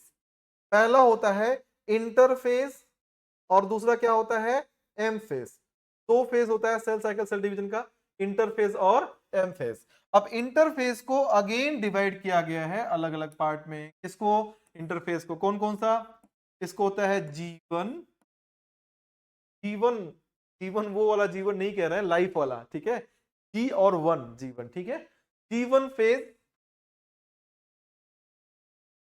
फिर एस फेज और तीसरा क्या है, G2 फेज। तो नाम आपको जानना है, इतना ही आपके लिए पर्याप्त है। G1 growth 1 phase, G2 growth 2 phase. इसमें थोड़ा सा एक लाइन बस जान लीजिए, ज्यादा नहीं डिटेल बताएंगे। इसमें क्या होता है, इसमें होती है डीएनए का रिप्लिकेशन या डुप्लीकेशन होता है। डीएनए क्या होता है, रिप्लिकेशन, रिप्लिकेशन और डुप्लीकेशन। डुप्लीकेशन मतलब डबल होना, एक डीएनए से दो डीएनए, यानी उसका पूरा का पूरा सेट डबल होना। फिर G2 ग्रोथ दोबारा हुआ। एम फेज जो एक्चुअल सेल डिवीजन का जो फेज होता है वो क्या होता है, एम फेज होता है। अब एम फेज के दो स्टेजेस होते हैं। एम फेज में कितने स्टेज होते हैं बेटा, दो स्टेजेस होते हैं। कौन कौन से स्टेज होते हैं, एक तो होता है कैरियोकाइनेसिस, कैरियोकाइनेसिस, और दूसरा क्या होता है, साइटोकाइनेसिस। क्या होता है बेटा, साइटोकाइनेसिस। एक होता है कैरियोकाइनेसिस और दूसरा क्या होता है, साइटोकाइनेसिस। कैरियोकाइनेसिस क्या होता है बेटा, कैरियोकाइनेसिस देखो, कैरियो वर्ड, कैरियोप्लाज्म याद आया बेटा, कैरियोप्लाज्म हमने बताया ना, न्यूक्लियोप्लाज्म को कैरियोप्लाज्म भी कहते हैं। तो कैरियोकाइनेसिस मतलब न्यूक्लियस, कैरियो के लिए आ रहा है, तो न्यूक्लियस का डिवीजन, ठीक है। तो इसको हम यहां पर नोट डाउन भी कर देते हैं आपको समझने के लिए। क्या बोलते हैं इसको, न्यूक्लियर डिवीजन, न्यूक्लियर डिवीजन। और साइटोकाइनेसिस, इसको क्या बोलते हैं, साइटोप्लाज्म,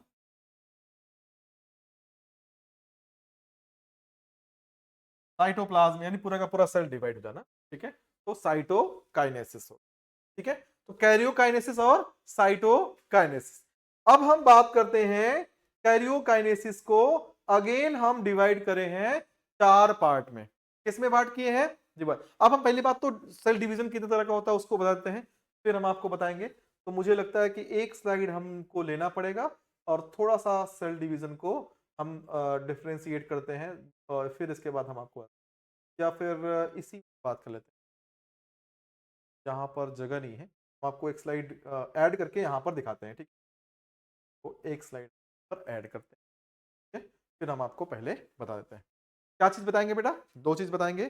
सेल डिवीजन के दो टाइप्स हैं उसके बारे में हम बताएंगे, जो बहुत इंपॉर्टेंट है, बस जरा सा है। और ये चैप्टर हम खत्म करते हैं आज, इसको खत्म करने वाले हैं। Two types, two types of cell division, दो तरह का सेल डिवीजन। अब यहां पर हम क्या करेंगे, टेबल के फॉर्म में दो डिवाइड करके लिख देते हैं, ताकि आपको इसके बारे में आइडिया भी हम दे सके तुरंत सा। पहला क्या है, पहला है माइटोसिस, और दूसरा क्या है बेटा, मियोसिस। पहला क्या है, माइटोसिस है, और दूसरा क्या है, मियोसिस है। थोड़ा सा इधर खिसका लेते हैं मियोसिस माइटोसिस को, ठीक है।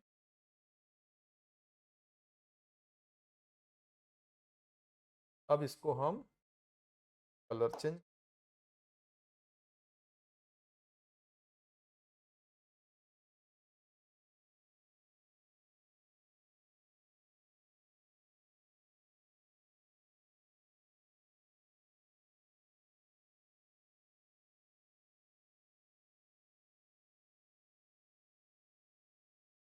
चलिए ध्यान समझते हैं बेटा।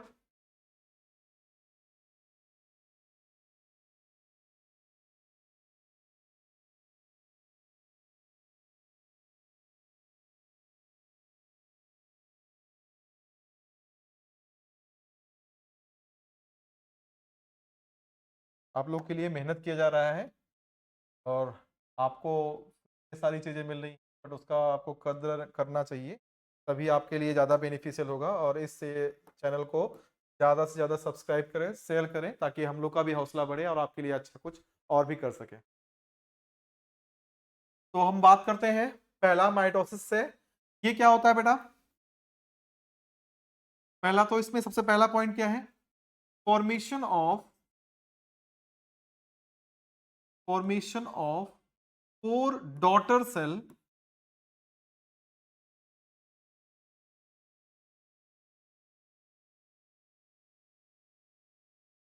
डॉटर सेल्स फ्रॉम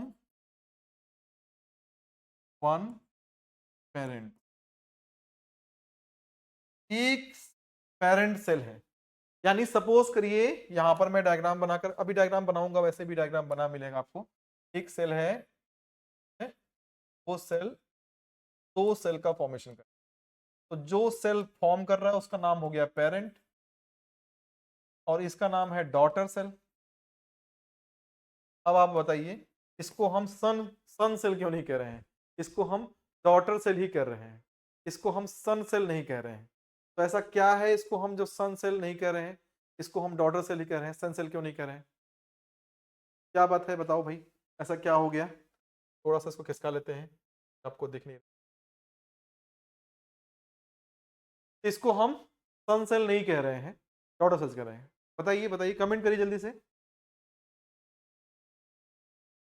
बताऊं मैं ही? चलिए मैं बताता हूं। एक्चुअली क्या है कि डॉटर इसलिए कहते हैं, देखो सन जो है वो नए जो जीवों को जन्म दे सकता है, डॉटर नई दो संतानों को दे सकती है, तो ये सेल बाद में फिर से डिवीजन की एबिलिटी रखती है, इसलिए इसको हम डॉटर सेल्स कहते हैं, ठीक है।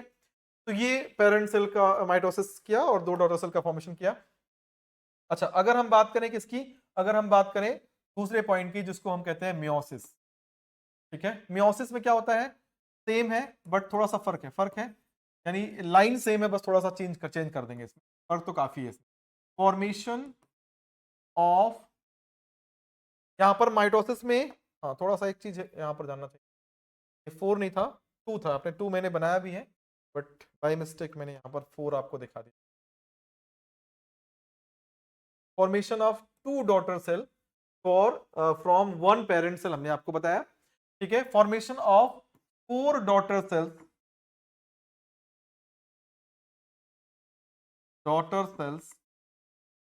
फ्रॉम 1 पेरेंट, ये बात आपको ध्यान रखना है। अब इसमें क्या हो जाएगा, ये माइटोसिस होती तो इस तरह की प्रक्रिया होती है ना, 1 से 2 बन गया। लेकिन अगर ये मियोसिस होती तो तुरंत ये दोनों सेल फिर से डिवाइड करते और फिर से अल्टीमेटली डिवाइड करके कितने बनाते हैं, 4 सेल का फॉर्मेशन करते। ऐसा मियोसिस में होता है कि सेल साइकिल के अगले स्टेज नहीं चलते हैं, इंटरफेज में नहीं जाता है, तुरंत डिवाइड होकर फिर से 4 सेल का फॉर्मेशन कर देते हैं। ऐसा किस में होता है, ऐसा सिर्फ और सिर्फ मियोसिस में होता है, माइटोसिस में केवल 2 ही बनते हैं। दूसरी बात हम लोग बात करें, दूसरा पॉइंट क्या है, takes place takes place only in only in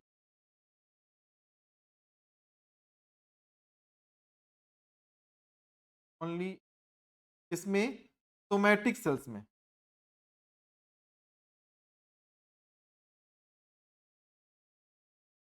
only in somatic cells. इसको हम वेजिटेटिव सेल्स भी लिख सकते हैं, ठीक है। सोमैटिक के लिए हम चाहें तो इसी को हम क्या कर सकते हैं, यहां पर मैं लिख देता हूं वेजिटेटिव। क्या होता है भाई ये वेजिटेटिव सेल, क्या किस बला का नाम है? एक्चुअली क्या है कि हमारे बॉडी में दो तरह के सेल्स होते हैं। एक सेल्स को हम बोलते हैं सोमैटिक सेल्स और दूसरे सेल को बोलते हैं क्या, वेजिटेटिव सेल्स। एक को क्या बोलते हैं, सोमैटिक सेल बोलते हैं और दूसरे को क्या बोलते हैं, वेजिटेटिव सेल। सोमैटिक सेल्स क्या होते हैं, पहले बात तो सोमैटिक और वेजिटेटिव सेल्स दोनों सेल सेम होते हैं। एक सेल को बोलते हैं जेनरेटिव सेल्स और दूसरे को बोलते हैं वेजिटेटिव या सोमैटिक सेल्स। अब यहां पर आपको ध्यान से देखना है, एक बात को समझना है, ध्यान से समझिए मेरी बात को।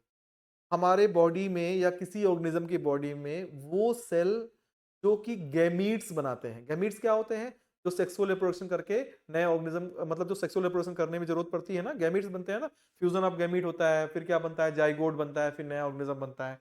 तो वो सेल जो जाइगोट बनाते हैं, गैमीट बनाते हैं और गैमीट आगे चलकर जाइगोट का फॉर्मेशन करता है, उस सेल को हम बोलते हैं जेनरेटिव सेल। बाकी बॉडी में जितनी भी सेल है सारे वेजिटेटिव यानी सोमैटिक सेल्स ही हम कहते हैं। सारे सेल्स को वेजिटेटिव या सोमैटिक सेल्स कहते हैं। बॉडी में जितनी भी सेल्स हैं सभी को हम ये कहते हैं, ठीक है। तो ये सोमैटिक सेल्स में होता है ना, समझ में आ गया सोमैटिक सेल्स क्या होते हैं। ये किस में होता है, टेक्स प्लेस इन ओनली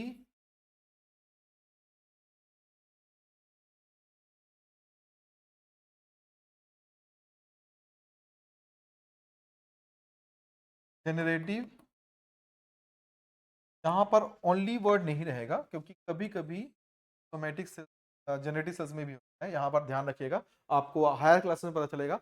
जब गैमीट्स बनते हैं, जैसे स्पर्म बनता है ना, तो स्पर्मेटोगोनिया होता है। स्पर्मेटोगोनिया जो है उसमें माइटोसिस होती है ना।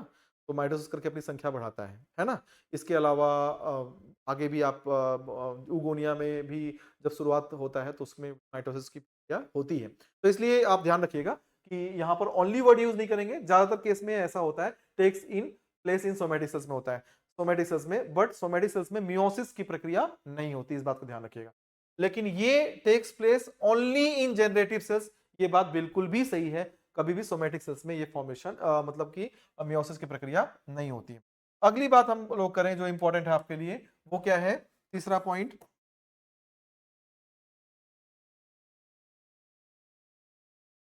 Chromosome numbers, chromosome number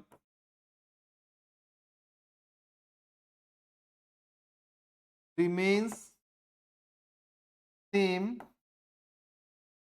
as in parent। Parent cell में जितने क्रोमोसोम होगी उतने ही क्रोमोसोम उसके डॉटर सेल्स में भी होगी, बराबर होती है। लेकिन इसमें क्या है, इसमें थोड़ा फर्क है। Chromosome number becomes half of the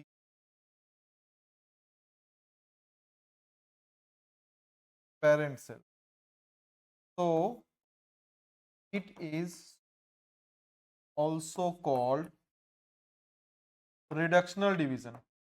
reduction करना मतलब कम करना है ना, तो इसको कहेंगे रिडक्शनल डिवीजन भी कह सकते हैं। क्योंकि कम कर रहा है ना, तो इसको हम क्या कर सकते हैं, रिडक्शनल डिवीजन। क्रोमोसोम नंबर क्या हो रहा है, कम हो रहा है। इसमें इसमें क्या हो रहा है, उतना ही है जितना कि उसके पेरेंट सेल में है। सेम क्रोमोसोम है, नंबर बराबर है। इसको आप एक बार नोट डाउन कर लीजिए, स्क्रीनशॉट ले लीजिए, फिर आगे चलते हैं।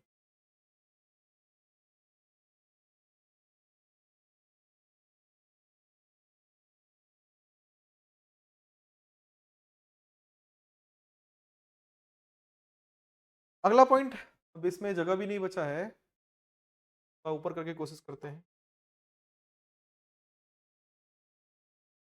ऊपर थोड़ा हो जाएगा, कोई नहीं, जगह बना लेता हूँ, इसी में लिख देता हूँ आगे नया पेज लेने से।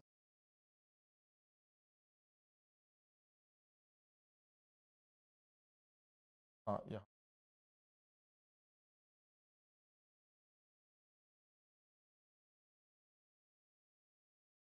Do not brings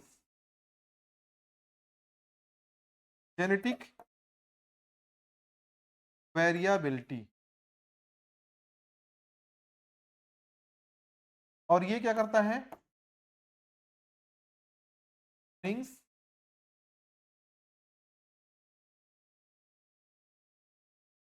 genetic variability. यानी जो जेनेटिक वेरिएबिलिटी का मतलब क्या है, जो जीन्स में वेरिएशन चेंजेस लाना, है ना।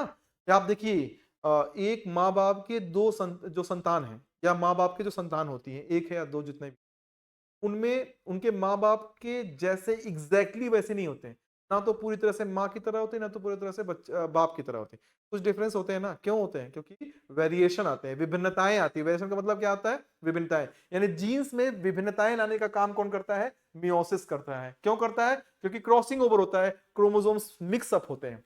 और इसमें क्या है, माइटोसिस में क्या है, जेनेटिक वेरिएबिलिटी नहीं आती है, उसके पेरेंट्स जैसे बराबर होते हैं। चलिए नेक्स्ट पॉइंट चलते हैं। यहां पर डायग्राम है, फटाफट डायग्राम को हम आपको बता करके आगे बढ़ते हैं इसमें। अब यहां पर ध्यान से देखिए, ये माइटोसिस का डायग्राम है। किसका डायग्राम है बेटा? माइटोसिस का डायग्राम है। तो माइटोसिस के 4 स्टेज होते हैं, हम डायग्राम में ही बताते हैं, आगे लिखवाने की जरूरत नहीं है, इसको टाइम ज्यादा नहीं लेते हैं आपका। तो ये पहला है स्टेज, जिसको हम मतलब सबसे पहला 4 स्टेज इसमें मेन होते हैं। पहला होता है प्रोफेज। क्या होता है? प्रोफेज। तो ये पहले तो इंटरफेज में गया, शुरुआत हुआ इंटरफेज, यानी सेल डिवीजन की प्रिपरेशन हुआ, तैयारी हुई। इसके बाद ये स्टेज बोलेंगे प्रोफेज है। प्रोफेज में क्या हुआ, इसकी सेल मेम्ब्रेन न्यूक्लियर मेम्ब्रेन गायब हो गई, जो क्रोमेटिन था वो डिस्टिंक्ट हो गया, भिन्न भिन्न होकर के क्रोमोसोम्स बनना शुरू किया, सेंट्रियोल्स अपने अपने पोल की तरफ मूव करना शुरू किए। इसके बाद सेंट्रियोल मतलब सेंट्रोसोम जो बनाते हैं, बताया था मैंने सेंट्रोसोम के बारे में, सेंट्रियोल, ठीक है, सेल डिवीजन में हेल्प करते हैं। इसके बाद नेक्स्ट है प्रोफेज के बाद आता है मेटाफेज। मेटाफेज इस स्टेज में क्या है, इस स्टेज में जो इसके क्रोमोसोम्स थे वो बीच में प्लेट बना रहे हैं। अब देखो आपको 2D में एक लाइन में दिख रहा है, बट लाइन में नहीं, एक्चुअली इसे गोला है ना, तो ऐसे प्लेट बना लेगा, ऐसे ऐसे प्लेट बना लेगा, प्लेट की तरह ना। तो ये मेटाफेज प्लेट का फॉर्मेशन होता है। इसके बाद ये एनाफेज में ये क्रोमोसोम स्प्लिट होते हैं, स्प्लिट होकर के अपने अपने पोल्स की तरफ, अलग अलग पोल्स की तरफ जाने लगते हैं, फिर दोनों बट करके दो हो जाते हैं। टीलोफेज में पूरी तरह से पहुंच चुके होते हैं पोल्स पर। पोल्स पर पहुंचने के बाद आप देखिए यहां पर साइटोकाइनेसिस शुरू हो गई। क्या शुरू हो गई? साइटोकाइनेसिस। साइटोकाइनेसिस शुरुआत हो गया, और साइटोकाइनेसिस की वजह से 2 सेल्स का फॉर्मेशन हो गया। ये पूरा जो था 4 स्टेप था, प्रोफेज, मेटाफेज, एनाफेज, टीलोफेज, ये क्या था? कैरियोकाइनेसिस। मैं नंबरिंग कर देता हूं यहां पर आपको याद करने के लिए। ये पहला है प्रोफेज, दूसरा मेटाफेज, तीसरा एनाफेज, और चौथा टीलोफेज। ये चारों स्टेज कैरियोकाइनेसिस है। और इसके बाद ये क्या है? साइटोकाइनेसिस हुआ और 2 भागों में बढ़ गया। ये होता है माइटोसिस। कौन सा सेल डिवीजन है बेटा? माइटोसिस है ये। क्या कौन सा है? माइटोसिस। नेक्स्ट स्लाइड चलते हैं, क्वेश्चन है पहले, ठीक है। Separation of sister chromatids occurs during, यानी सिस्टर क्रोमेटिड्स, क्रोमेटिड जो आपस में जुड़े हैं ना, वो अलग होते हैं। किस में होते हैं? अभी मैंने बताया था प्रोफेज में होते हैं, नहीं। प्रोफेज में क्या होता है? न्यूक्लियर मेम्ब्रेन डिसअपियर होता है। मेटाफेज में बीच में प्लेट में इकट्ठा होते हैं, इक्विटोरियल प्लेट पे, मेटाफेज प्लेट में होते हैं। एनाफेज में अपने अपने तरफ जाना शुरू होते हैं। तो इसी में टूटते हैं तभी तो जाएंगे ना, बिना टूटे तो जाएगा नहीं, है ना। जैसे आपको, आप कोई चीज को अपनी तरफ, जैसे रस्सी है, एक बच्चा अपनी तरफ खींच रहा है, आप उसको अपनी तरफ खींच रहे हैं, तो दोनों तरफ तो जा नहीं सकता एक साथ, जब तक टूटेगा नहीं। टूट जाएगा तो दोनों तरफ गिर भी जाते हो आप लोग कई बार, है ना। तो दोनों तरफ जाता है, तो एनाफेज प्लेस में जाएगा। टीलोफेज में तो अपने अपने पोजीशन पे पहुंच चुके होते हैं। देखो कितना सिंपल क्वेश्चन पूछता है ना। तो आप इसको कर सकते हो आसानी से, इसकी मदद से जो हमने आपको एक्सप्लेन किया। अब हम बात करते हैं मियोसिस के बारे में, ठीक है। मियोसिस जो कि रिप्रोडक्टिव सेल्स में होता है, रिप्रोडक्शन के लिए होता है। तो थोड़ा सा बस जानना है कि इसका जो स्टेज होता है थोड़ा बड़ा होता है। क्या होता है? ध्यान समझिए। पहला स्टेज होता है प्रोफेज 1, यहां पर देखिए लिखा हुआ है, मैं आपको फिर से लिख देता हूं, शायद आपको दिख ना रहा हो उतना अच्छा स्पष्ट, तो मैं यहां पर लिख देता हूं। जैसे ये ना मियोसिस 2 भागों में बढ़ गया है, मियोसिस, तो यहां पर मैं लिख देता हूं मियोसिस। मियोसिस जो है वो 2 भागों में बट होता है, एक होता है मियोसिस फर्स्ट, मियोसिस फर्स्ट, और दूसरा क्या होता है, मियोसिस सेकेंड। तो मियोसिस फर्स्ट जो होता है उसमें 4 होते हैं, कौन कौन सा, प्रोफेज फर्स्ट, फर्स्ट, फिर होता है मेटाफेज फर्स्ट, मेटाफेज फर्स्ट, फिर एनाफेज फर्स्ट, सेम वैसे फेज है, एनाफेज फर्स्ट, बस केवल फर्स्ट फर्स्ट लग रहा है, फिर लास्ट में क्या है, टीलोफेज फर्स्ट, टीलोफेज फर्स्ट। अब मियोसिस सेकेंड में भी सेम होगा, बस केवल prophase first second, metaphase second, anaphase second और टीलोफेज सेकेंड, ऐसे बस बढ़ जाएगा, बस बाकी सेम होगा। देखो यहां पर लिखा है prophase first, metaphase first, anaphase first, telophase first और साइटोकाइनेसिस हो गया, अलग हो गया, फिर prophase second, metaphase second, anaphase second, telophase second और साइटोकाइनेसिस, ये अलग हो जाएगा। ठीक है, अब इसमें प्रोफेज फर्स्ट में भी कई सारे स्टेज होते हैं, आपको पढ़ने की जरूरत नहीं है, इतना ज्यादा टेंशन लेने की जरूरत नहीं है, बस खाली इतना जान रखिए, मैं नाम ले लेता हूं बस केवल आपको, कौन कौन से, लेप्टोटीन, जाइगोटीन, पैकिटीन, डिप्लोटीन और डायाकाइनेसिस। इसमें एक चीज और होता है, इसमें होता है प्रोफेज फर्स्ट के अर्ली स्टेजेस में, यहां पर ध्यान रखिएगा, इसमें क्रॉसिंग ओवर होता है, क्या होता है, क्रॉसिंग ओवर, किसमें होता है, इन प्रोफेज फर्स्ट। अगर आपसे पूछा सब स्टेज किसमें, तो आपको उसमें बताओगे पैकिटीन। मैं लिख दे रहा हूं एक लर्न करने के लिए आपको, ताकि ज्यादा एक्सप्लेन करने की जरूरत नहीं, लर्न करना पड़े, ज्यादा डिटेल में आपको पढ़ने की जरूरत नहीं। पैकिटीन में अगर आप सोचे थे साइनेप्सिस बनते हैं, मतलब साइनेप्सिस होता है ना, तो डिप्लोटीन में, ठीक है, लेप्टोटीन, फिर डिप्लोटीन, फिर डायाकाइनेसिस, डायाकाइनेसिस साइनेप्सिस का पूरी तरह से फॉर्मेशन होता है। ठीक है, तो ये इतने काफी है, पैकेटिन क्रॉसिंग ओवर ही पूछता है। क्रॉसिंग ओवर में तो पता क्या होता है, क्रोमोसोम का आधा पार्ट टूट के दूसरे क्रोमोसोम के आधे पार्ट से जुड़ जाता है, मिक्सअप हो जाता है, तो नॉन सिस्टर क्रोमेटिड्स के बीच में।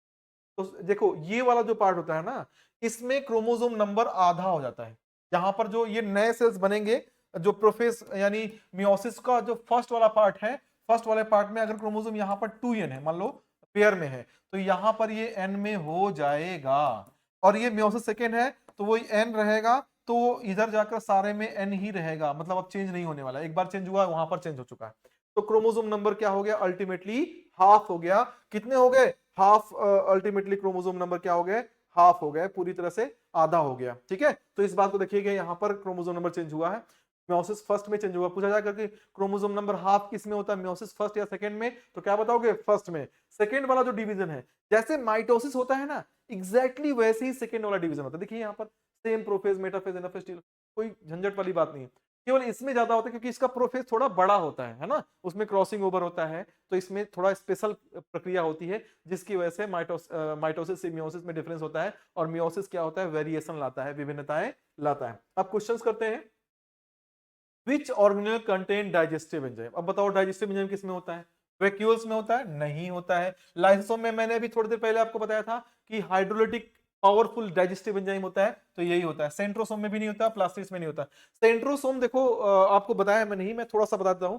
सेंट्रोसोम कुछ नहीं है बेटा, केवल सेल डिवीजन में हेल्प करता है, वो प्लांट सेल में जो है नहीं पाया जाता है, और एनिमल सेल में पाया जाता है। मैं उस समय बता दिया था जब एक्सप्लेन कर रहा था सेल का पूरा स्ट्रक्चर, तो उस समय मैंने बता दिया था, अलग से बताने की जरूरत नहीं थी, मैं एक बार रिपीट किया था। ठीक है, तो यहाँ पर मैंने आपको पूरा ये चैप्टर हमने आपको कंप्लीट कर दिया। कोई भी किसी भी तरह का कोई भी चैप्टर आपको जल्दी से, मतलब वैसे तो हम सारे चैप्टर को लेकर चलेंगे, बट अगर कोई ऐसा चैप्टर जो आपको लगता है थोड़ा कॉम्प्लेक्स है, आपको जल्दी से तैयार करने की जरूरत है, जल्दी से करने की जरूरत है, तो आप जरूर हमसे इस कमेंट के माध्यम से बताएं, हम उस चैप्टर को जरूर कोशिश करेंगे कि सबसे पहले उसको निपटाएं, और आप हमारे साथ जुड़े रहें। गुरुकुल डिफेंस एकेडमी हमने ये चैनल ओपन किया है, आपको सारी सब्जेक्ट की क्लासेस में मिल रही हैं, आपको फिजिक्स, केमिस्ट्री, बायोलॉजी, इंग्लिश की क्लासेस अभी मिल रही हैं, बाकी हम भविष्य में और भी सब्जेक्ट की क्लासेस भी आपको प्रोवाइड करेंगे इसमें। और ये सिर्फ और सिर्फ एनडीए के लिए नहीं, बल्कि क्लास 11 12 के बच्चों के लिए भी बहुत इंपॉर्टेंट है, और इसके अलावा सीडीएस और तरह तरह के कॉम्पिटिटिव एग्जाम है, जहां पर भी बायोलॉजी का पार्ट आता है, जहां पर केमिस्ट्री, फिजिक्स, इंग्लिश का पार्ट आता है, उन सभी एग्जाम्स के लिए बहुत इंपॉर्टेंट है। ये बहुत ही अच्छा हमारा तरफ से एक प्रयास है, आप सब हमसे जुड़े और चैनल को सब्सक्राइब करें, लाइक करें, कमेंट करें, ज्यादा से ज्यादा शेयर करें। धन्यवाद।